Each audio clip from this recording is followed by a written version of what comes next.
घरच्या घरी रबडी कशी बनवायची तुम्हाला साध्या पद्धतीनं सांगते. मी 1 लिटर दूध घेतलं होतं, ते चांगले त्याला उकळी येऊ दिली.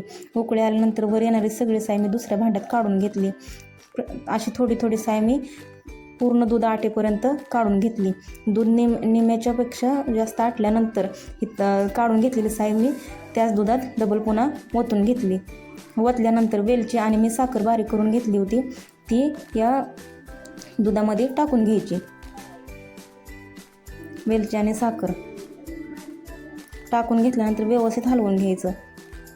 हलवल्यानंतर अजून 2 मिनटं शिजू द्यायचं आणि त्यानंतर काजू, बदाम, ड्रायफ्रूट जे असतील तुमच्याकडे ते सगळं घ्यायचं आणि त्याच भांड्यात बारीक करून ते त्या दुधात टाकून घ्यायचं. अशा पद्धतीने टाकून घेतल्यानंतर अजून एक 5-7 मिनटं चांगलं शिजू द्यायचं आणि त्यानंतर गरम गरम खावा किंवा मग थंड करून खावा. एकदम घरच्या घरी बनवलेली रबडी खायला खूप छान लागते.